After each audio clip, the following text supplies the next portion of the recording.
Today we are going to be looking into the real-world in-game performance differences between the Xbox Series X and the PlayStation 5. Let's get into it.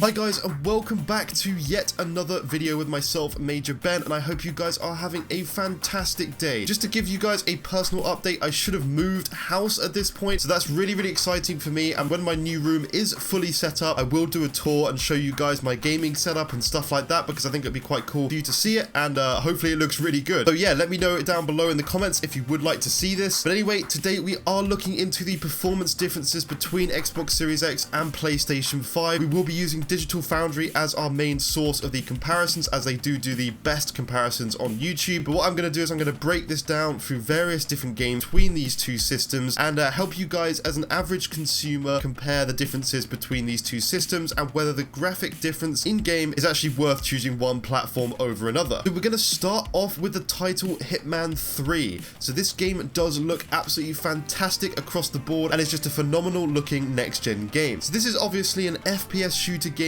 where frame rate is just one of the most important features here. So luckily across all platforms we do have a locked 60 FPS, so whether you are on Series S, X or PlayStation 5 you will be getting 60 FPS. I will mention this as some PlayStation fans will get upset if I don't. There is one section on the Xbox that has an occasional drop into the 50s in one specific field towards the outskirts of the level set in Mendoza, but this is like half an hour section of gameplay here and really will not affect your experience. I don't know why some people are so attached to this. Also, the Xbox version does make up for this in terms of resolution, which we'll get onto in a second. So on the Series X, you get this game running at native 4K resolution, which is absolutely insane. So no dynamic resolution here or anything like that. You get a full 4K 60 on Xbox Series X. Now, in terms of the PlayStation 5, you actually get a lower resolution here, which caps out at a native 1800p. So quite a bit lower here on the PlayStation 5. This doesn't surprise me though, because the Xbox Series X is the more powerful system and it really is showing this in this game. Now, in terms of the Series S, you do get a 1080p at 60 FPS, which is still very good for such a budget system and includes the main upgrade here, which is 60 FPS. So what does this all mean in terms of the average consumer? Well, this depends on the display you have right now. If you've got a 4K display, then the Series X is the best option to go for in this game. If not, then it doesn't really matter because you've got the 60 FPS, or you've got the 1080p, so if you've got that resolution display, it doesn't really matter between the two, but you're probably going to eventually upgrade to 4K. So in terms of the actual which version is better, the Xbox is better, and if you do get that 4K TV in the future, then you're going to get the full 4K native experience on the Xbox. So on to the next game here today, which is a backwards compatible title here, which developer Respawn Entertainment dropped an update to the code for Jedi Fallen Order, which is for both systems. So on the Series X, you actually have quality mode, which this runs the game at 30 FPS with a dynamic resolution between 1512p and 2160p. Yes, very strange resolution there, but that's what it runs as at 30 FPS. Now, PlayStation actually doesn't even have a quality mode here, and nor does the Series S, so no comparisons to be made on this mode specifically. But if you do like playing games in 30 FPS, then the best quality option for you here is definitely Series X, since it's the only one that has this high resolution with a 30 FPS cap. So onto the performance mode, the Series X is running the game at mostly a 60 FPS target at a dynamic resolution of 1080p up to 1440p, which is very good. On the PlayStation, on the other hand, this is an odd one. So it runs the game at a target 60 FPS on PlayStation, which is good, but then it runs the game at a locked 1200p with 1440p post-process buffers. So it is a slightly higher resolution at a locked 1200p, but it's only a 1440p through post-processing. So the actual Xbox can hit a higher resolution overall, but it can also drop slightly lower than the PlayStation 5 version, which is very odd. But in terms of both the systems, they're very similar, so not a lot of difference here. Series S, on the other hand, is a 60 FPS target with a dynamic resolution of 720p to 900p, which, to be honest, from my point of view, is a little disappointing here. This game hasn't obviously been completely optimized for these systems, so it's not running at its full potential here. Now onto Cyberpunk. As disappointing as it was, I would like to briefly touch on it here. So bear in mind, these versions versions are not fully optimized for the next gen hardware, much like any of the other games, and are running off the previous bases of the last generation of consoles. So in terms of performance, the best way to play this game right now on the next gen consoles is by far by playing on Series X. So the Series X quality mode caps output to 30 FPS and the resolution is dynamic at 1512p to 1800p in some places. There are a few graphical enhancements on the Xbox over PlayStation here, like the inclusion of ambient occlusion and also the general population density of the city. As you can see in my footage, is far higher on Xbox over PlayStation's version of the game. PlayStation version here is far more basic and only has one mode which runs close to 60 FPS most of the time, but can drop pretty low, not gonna lie, and the resolution on this seems to cap out at 1188p. This is a dynamic resolution, so this can drop even lower. Now the Xbox Series X, in terms of its performance mode, runs at mostly 60 FPS with some drops, but this is capped at 1080p resolution, so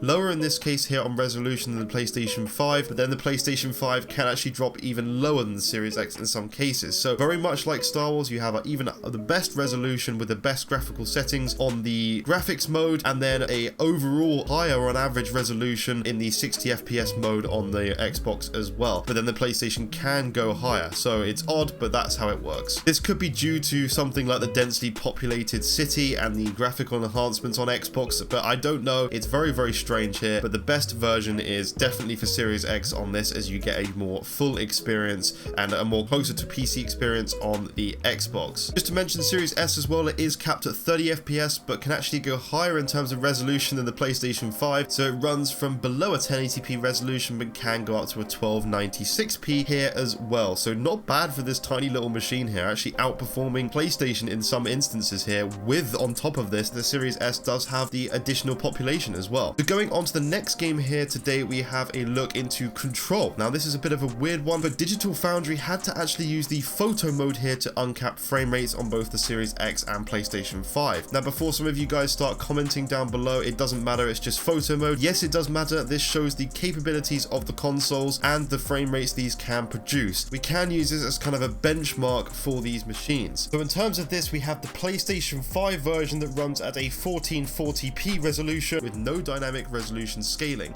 with a temporal upscaler to 2160p output at 60 FPS. This is identical to the Series X version. Graphics and performance mode are essentially a toggle for ray tracing support, which adds ray tracing reflections on an opaque and glass surface. This ray tracing mode locks users to 30 FPS, while disabling it removes the cap with performances up to 60 FPS. Now Digital Foundry said at this point that it's clear these consoles can perform higher than what they are in these modes, and this is when they discovered their photo mode. Now I'm actually going to put this part of Digital Foundry's video in my video because they can explain it best and show the performance differences here, because it's quite staggering. Other areas in the game would see, like looking down at the atrium here, around 11% Xbox Series X performance advantage. In maintenance access corridor at the starting elevator area, around a 14% Xbox Series X advantage. The maintenance section foyer thing, and right near BlackRock processing, 20% difference in Xbox Series X favor.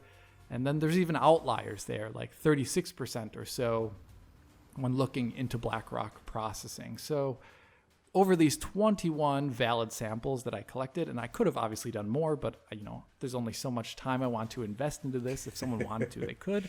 I got an average lead of 16% better performance on Xbox Series X here in quality mode, parity settings, over PlayStation 5. So yes, as you can see from this clip, the Series X is far outpacing and outperforming the PlayStation 5 here. This is expected, as again, this is the more powerful system of the two. So yes, in terms of this game, the best place to play right now is on Series X by far. The Series S is good. This lacks the 30 FPS ray tracing mode, but runs at 60 FPS at a native 900p, which I guess is okay since it isn't utilizing all Series S features. I do also want to say that none of these systems are being utilized to their full extent, especially in the case of the Xbox Series S and X, which do have a full RDNA 2 chipset that could significantly increased performance. Now this leads me on to my final comparison for this video here today, which is Ghost Recon Breakpoint. Now in the latest Digital Foundry video, they also touched on the Division 2 patch that it received recently, and this added some of the missing graphical features like anisotropic filtering that the PS5 version was missing compared to the Series X version. But the be all and end all of this is that the Xbox Series X version is still running at a higher resolution of 4K, and the PS5 is only running the